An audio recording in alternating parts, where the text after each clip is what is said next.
Recuerda, estamos en Primera de Timoteo estudiando estos miércoles, una serie de estudios basados en la primera carta del apóstol Pablo a Timoteo, donde estamos analizando cómo el Señor exige a los líderes, en este caso a Timoteo, que se cuide la obra del Señor, la iglesia del Señor.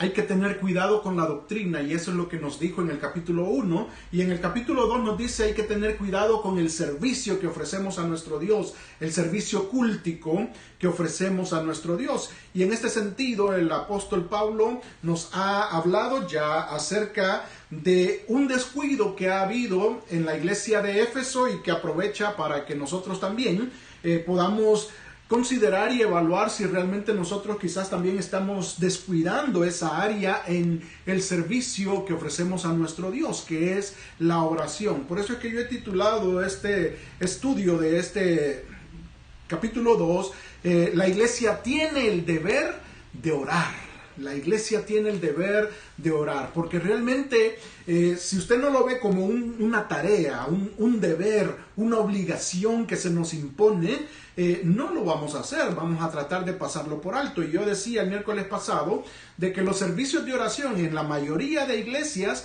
son los servicios donde escasean los hermanos. Hay muy pocas personas que les gusta ir a servicios de oración, cadenas de oración, vigilias de oración, ayunos de oración. Siempre son los menos frecuentados por los hermanos, porque realmente lo ven como aburrido, lo ven como algo que no tiene importancia, y realmente yo creo que este es el deber número 2 que el creyente tiene, si vamos a ponerles prioridades, porque el primer deber que usted y yo tenemos según la palabra del Señor es la evangelización, es la proclamación del evangelio, y el segundo es que usted también desarrolle este hábito de oración, de cargar sus baterías espirituales a través de doblar rodillas, presentándose delante del Señor. Una iglesia que no desarrolla servicio de oración, que no desarrolla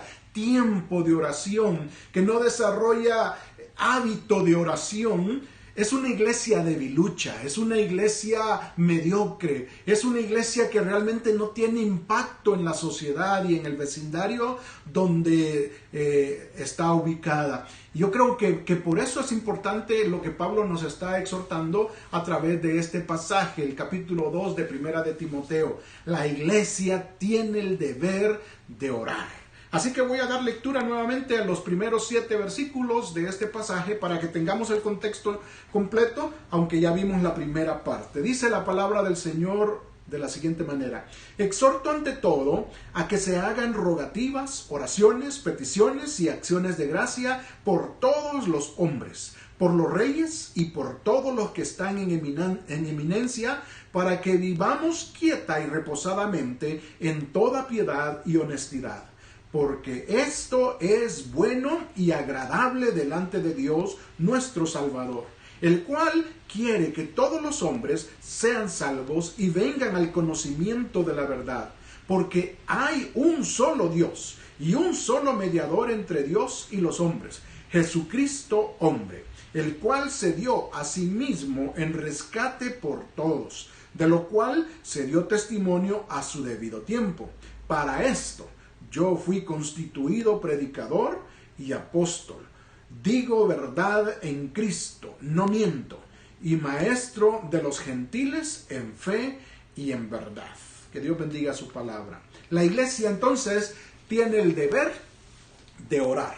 Y ese es uno de los cuidados que el apóstol Pablo dice que los líderes de la iglesia, como los ancianos, los pastores y los que estamos a cargo de la obra del Señor, necesitamos desarrollar, tener cuidado en la iglesia. Ya estudiamos los primeros versículos que nos hablaron acerca de la forma en que usted y yo podemos desarrollar esta tarea de oración. Y allí el apóstol Pablo nos presentó en la forma, nos dijo que hay diversidad o variedad de formas en que usted y yo podemos rogarle al Señor. Y él decía ahí oraciones, rogativas, peticiones y acciones de gracia. 4 formas de que nosotros podamos elevar nuestra voz a nuestro Padre Celestial clamando o agradeciendo o suplicando o rogándole a Él. Cada una de esas formas tiene un alcance diferente, un enfoque diferente, y eso lo vimos el miércoles pasado. Pero la iglesia debe de tener variedad en su forma de hablar con el Señor. No siempre es para pedir. Y el creyente moderno está acostumbrado solamente a pedir y pedir y pedir y pedir y pedir y nada de ser agradecido. Y necesitamos aprender también a ser agradecidos. Aquí el Señor nos ha mostrado que la iglesia debe de orar, pero no solamente pidiendo, sino también agradeciendo, intercediendo por los demás. También vimos el miércoles pasado el alcance de nuestro hábito de oración. El alcance lo vimos que era por todos los hombres. Hay que orar no solamente por nosotros. Eso es lo último que debemos de tocar en nuestras oraciones. Este tipo de oración se le conoce como la oración intercesora de la iglesia, en el sentido de que la iglesia está más involucrada en ver por los demás que por sí mismo. Y el Señor nos mostró el miércoles pasado que debemos de orar en general por todos los seres humanos. Dice ahí por todos los hombres. Y en ese hombre no es solamente masculino, sino que es genérico en el sentido de humanidad. Por todos los seres humanos debemos nosotros traer en nuestras oraciones delante de nuestro Dios. Hay diferentes peticiones que podemos hacer en esa forma, clamando a Dios por las personas que están pasando por guerra en estos momentos, por ejemplo, en el mundo, personas que están con hambruna en aquellos lugares, personas que están esclavizadas en la idolatría, personas que están pasando situaciones difíciles en cuanto a guerra civil, no sé. Situaciones que nosotros podemos simplemente ver por televisión, digamos, por noticias, y que esto carga nuestra vida para poder clamar al Señor, por todos los hombres, el alcance. Y en segundo lugar veíamos que también debemos de hacerlo en forma específica, y ahí decía por los reyes y por los que están en eminencia. Este es para los gobernadores, es decir, necesitamos tener oraciones por nuestros gobernantes, específicamente por nombre y apellido, presentar al señor Trump, por ejemplo, nosotros aquí en Estados Unidos, que el Señor le bendiga, que el Señor le use, que el Señor le ayude a ser sabio en el manejo de la nación, pero también por nuestros congresistas y específicamente, por ejemplo, nosotros aquí, por el que tenemos en Colorado. Yo sé que hay muchos congresistas de diferentes lugares, pero nosotros tenemos representantes en el estado, gobernadores, tenemos alcaldes que necesitamos presentar delante de Dios en nuestras oraciones, y la iglesia es la llamada a eso. Estoy resumiendo nada más lo que vimos el miércoles pasado. Yo decía el miércoles pasado de que muchas personas acostumbran a manifestarse en la calle, a hacer desórdenes, a hacer meetings, a tener tiempos en la calle para protestar contra el gobierno porque está sucediendo esto y lo otro, y quieren hacerse notar ante los demás. Pero la iglesia está llamada no a hacer protestas callejeras. La iglesia está llamada a doblar rodillas por estas situaciones, para que el Señor ayude a los gobernantes a hacer el gobierno más sabio, más para el pueblo, tratando de solucionar los problemas sociales que se presentan. Y yo creo que ese ha sido el mayor error que la iglesia ha cometido en sus últimos tiempos, de no clamar al Señor por esto y más bien tirarse a la calle, y se ha vuelto una acción social de la iglesia en lugar de una acción espiritual de la iglesia. La iglesia entonces tiene el deber de orar en diferentes formas, tiene el deber de orar por el alcance de muchas personas, a nivel mundial, pero también específicamente. Y ahora vamos a continuar con lo que iniciamos el miércoles pasado, hablando de las razones de por qué orar. Aquí nos presenta varias razones el apóstol Pablo. Ya desarrollamos la primera, que se encuentra en el versículo 3, que dice que debemos de orar para que nosotros podamos vivir quieta y reposadamente. Y hablamos bastante al respecto el miércoles pasado acerca de eso. El beneficio de que nosotros oremos por nuestros gobernantes, quienes lo van a recibir es el pueblo, y nosotros estamos incluidos en el pueblo. Y vamos a disfrutar de un estilo de vida quieto, pacífico, reposado, de no estar afligidos, preocupados, en escasez, en dificultades, en injusticias, porque nosotros estamos doblando rodillas por nuestros gobernantes para que el Señor actúe en sus vidas. Así que eso lo vimos el miércoles pasado, y ahora vamos desde el 4 hasta el versículo 7, donde el Señor también quiere seguirnos hablando acerca de las razones de por qué la iglesia debe de orar. Así que el versículo 4 nos dice que gobierne, estoy en el capítulo 3, en el capítulo 2 dice, el cual quiere que todos los hombres sean salvos y vengan al conocimiento de la verdad. Dios desea la salvación de todos los hombres. Esa es la razón por la cual usted y yo necesitamos orar por todos los seres humanos, pero también por nuestros gobernantes. Porque en primer lugar, en el corazón de Dios existe el deseo de que cada uno de los seres humanos sean salvos de la condenación eterna. Oiga bien este razonamiento que presenta aquí el apóstol Pablo. Usted y yo somos llamados a interceder por diferentes tipos de personas, conocidos o desconocidos, cercanos o lejanos a nosotros, gobernantes o que no sean nada del gobierno. Somos llamados a interceder en oración por ese tipo de personas, porque a través de la oración el Señor también obrará en su corazón, tocará su vida para que ese corazón de mármol, ese corazón de hierro, de piedra, pueda ablandarse y pueda conocer al Señor. Realmente el ser humano no tiene ninguna varita mágica para hacer cambiar a nadie. Si usted pensaba de que usted tenía esa fórmula mágica para cambiar a las personas, usted estaba equivocado. Hoy no espero que se desanime, porque quizás usted está queriendo cambiar a su esposo o a su esposa, se casó quizás pensando en eso, en que yo voy a cambiarlo, yo voy a cambiarla, y realmente se ha dado cuenta en varios años quizás de matrimonio en que usted no lo puede cambiar, usted no la puede cambiar, porque realmente los seres humanos somos difíciles. Dicen los psicólogos que cada cabeza es un mundo, cada quien piensa de una forma diferente y de acuerdo al trasfondo en que nosotros crecimos y nos educamos, así es la forma en que actuamos. Entonces, es difícil que el ser humano cambie a los demás. Y cuando hablamos espiritualmente de las personas, realmente nosotros no podemos hacer absolutamente nada para cambiarlos. Simple y sencillamente lo que el Señor nos pide hacer es evangelizarlos, es presentar el evangelio a ese tipo de personas. Pero al ir a presentar el evangelio,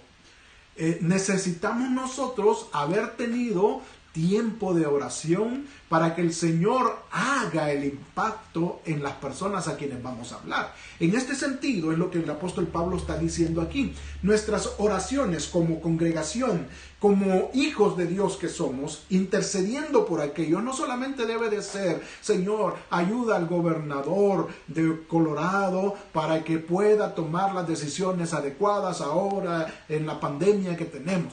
Sí, debe de darle la sabiduría al Señor, pero también pedirle, Señor, toca su corazón, permite que esa persona te conozca, pon cerca de esa persona, Señor, personas que puedan compartirle tu palabra, que puedan compartir tu evangelio, que él pueda tener la disposición, el toque de tu Espíritu Santo para ser sensible cuando alguien le hable de tu palabra. Yo creo que ese debe de ser nuestra forma de rogar por este tipo de personas. Y por eso es que Pablo aquí nos presenta, metido dentro de la oración, el deseo de Dios de salvar a las personas. Porque si no es Dios obrando en la persona, por más que usted le presente que 2 más 2 es 4, esa persona no va a entenderlo. Porque realmente necesita el toque del Espíritu Santo, el toque de poder, el toque que transforma. El apóstol Pablo lo presentó así en Romanos, diciendo de que nosotros tenemos este evangelio que es poder de Dios para salvación. Pero tenemos nosotros el poder. Pero quien hace la obra de convencimiento, de transformar a la persona, de hacerle cambiar de forma de pensar, es solamente el Espíritu Santo. Y por eso entonces aquí el apóstol Pablo nos presenta, porque el deseo de Dios es que todos los seres humanos sean salvos de la condenación eterna. Y por eso la iglesia debe de orar. También la otra razón, versículo 6, es que Jesús se dio a sí mismo en rescate por muchos. El versículo 5 y 6 dice, porque hay un solo Dios y un solo mediador entre Dios y los hombres, Jesucristo hombre, el cual, oiga bien, se dio a sí mismo en rescate por todos, de lo cual se dio testimonio a su debido tiempo. Y esto quiere decir que el medio de salvación no es la iglesia. El medio de salvación no es una vida religiosa. El medio de salvación no son las buenas obras, el ser buena gente uno. El medio de salvación es Jesucristo. Y apunta a Jesucristo y no a Jesucristo el hombre, no a Jesucristo el maestro, no a Jesucristo el milagrero, no a Jesucristo el que echa fuera demonios, sino a Jesucristo en la cruz del Calvario, pagando nuestro rescate de la condenación eterna. Hay dos ilustraciones que el apóstol Pablo pone aquí. En primer lugar, nos dice que Jesús es el mediador, el único mediador. Un mediador se necesita, por ejemplo, cuando hay un conflicto. Se establece que va a venir alguien de fuera de estos dos grupos que están en conflicto, va a venir alguien de fuera para que sea el mediador, el que se ponga entre medio, alguien objetivo, alguien que no esté metido en el mismo problema, para que pueda llevarles a considerar los diferentes temas y aspectos que necesitan pensar para tomar decisiones y ponerse de acuerdo nuevamente. Y ese es un mediador. Y aquí el apóstol Pablo, en primer lugar, está estableciendo de que Jesucristo es el único mediador entre Dios y los hombres. Es el que ha sido llamado para ponerse entre medio de estos dos, Dios Padre y los seres humanos, los pecadores, los malos, los condenados. Y el Señor se ha puesto aquí en medio para mediar, para traer la paz, para reconciliarnos con el Señor. En primer lugar, esa es la ilustración que aquí Pablo nos está presentando. En nuestras intercesiones de oración deben de estar conscientes de la función que nuestro Señor Jesucristo tiene en medio de este conflicto espiritual que los seres humanos tenemos contra Dios.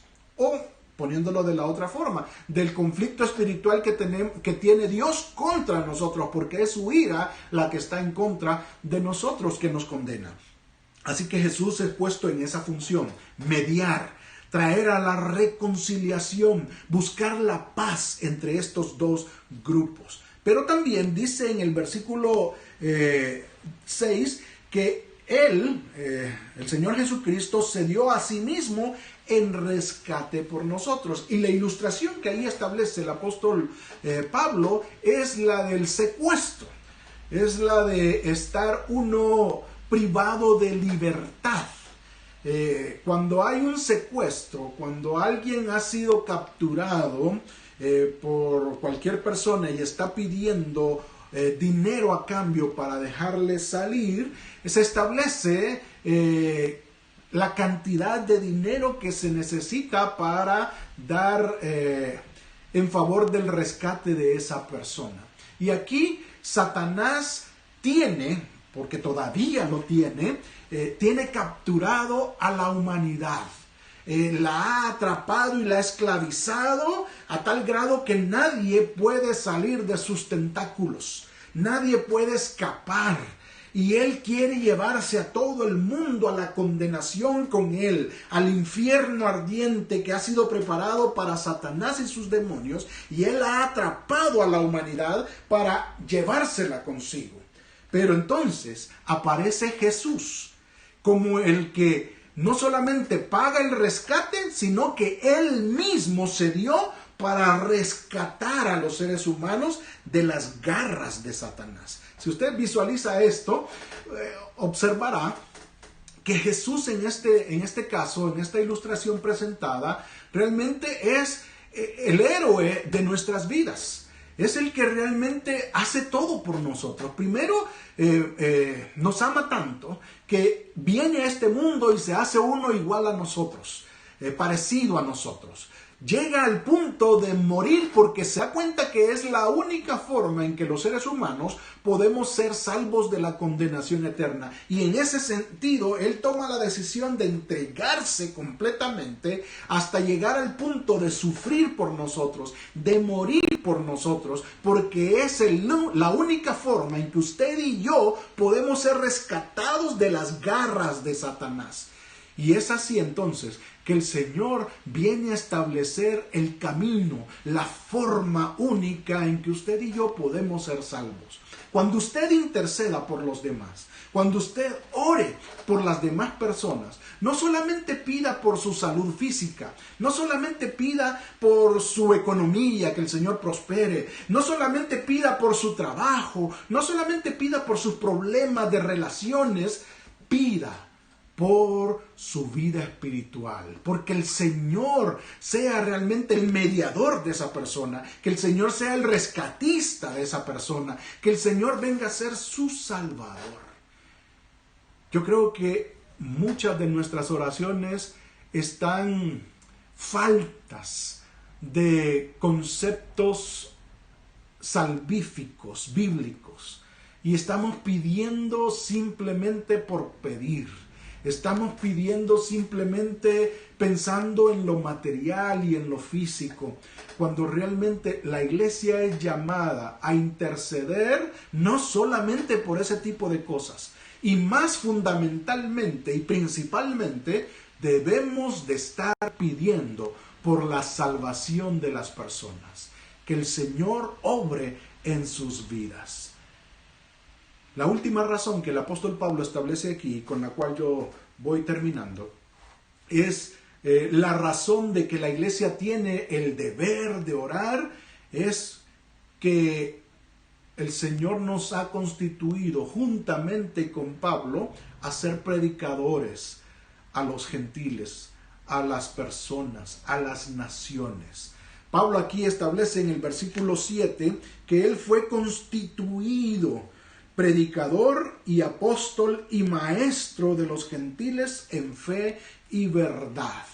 Y él reconoce eso porque en el llamado que el Señor le hizo camino a Damasco, él le dijo que él le iba a servir de una forma especial. Cuando él le volvió a repetir el llamado en la iglesia de Antioquía, también el Señor le dijo que apartara a Bernabé y a Saulo porque instrumento útil en sus manos sería.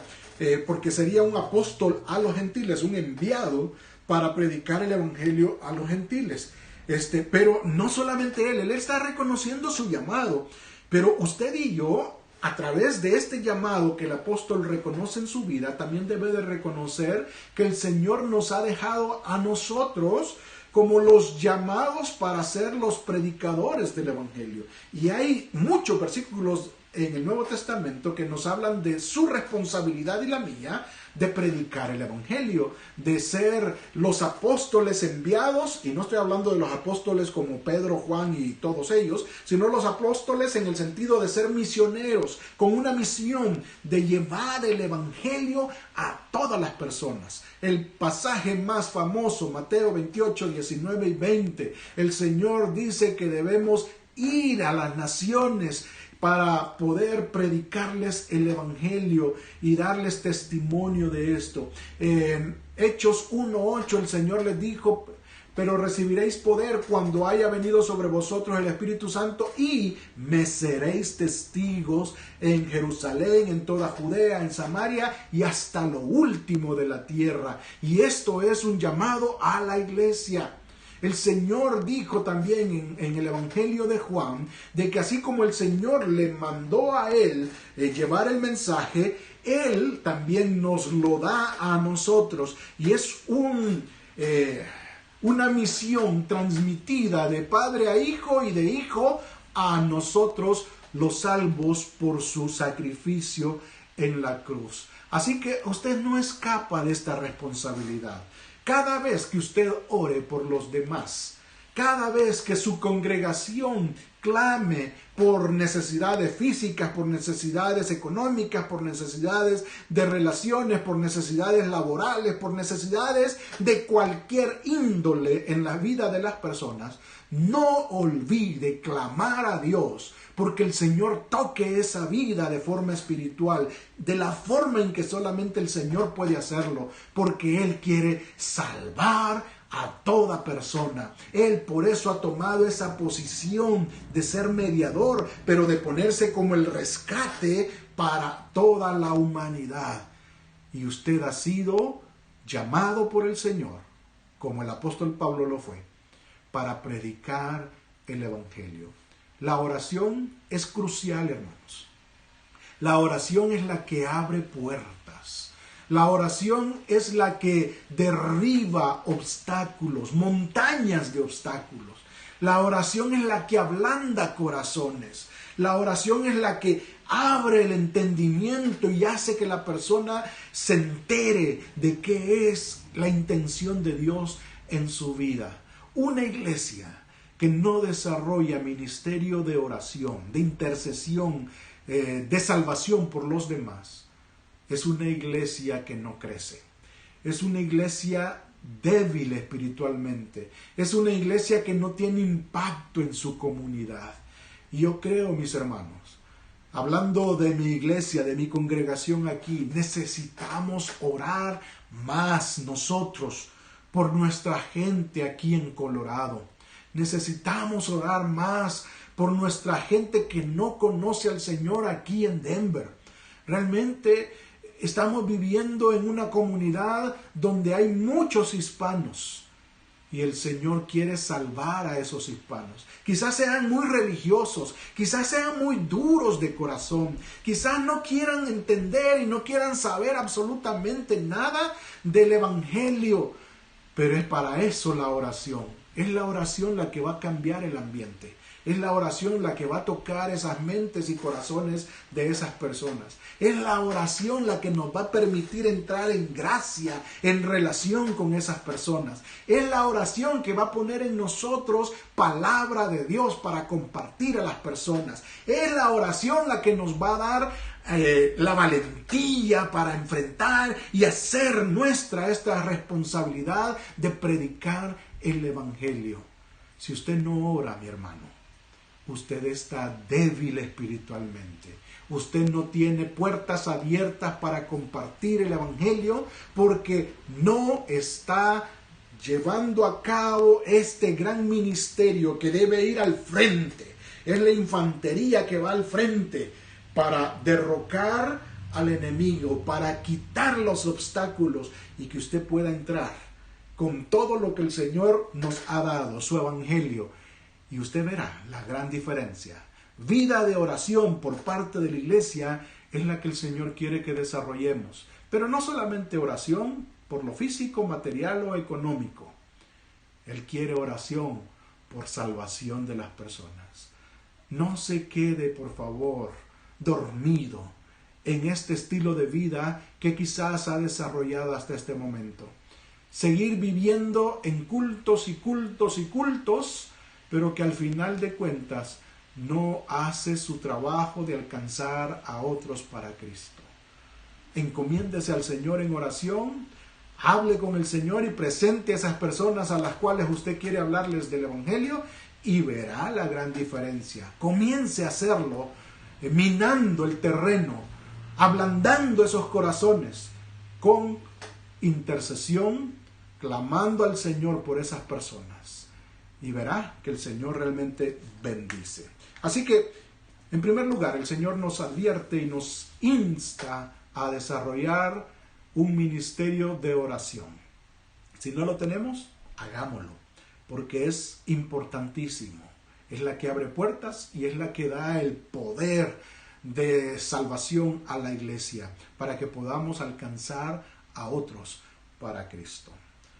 Espero que el Señor haya hablado a nuestra vida y que nos haga hacer los cambios necesarios, no solamente como congregación, sino también en lo personal, que podamos dedicar más tiempo a Dios en oración, clamando por salvación por aquellos que nos rodean. Déjeme terminar entonces este tiempo presentándole a usted y a mí en oración, pidiendo que el Señor nos use de la forma que solamente Él sabe hacer para alcanzar a otros para su gloria.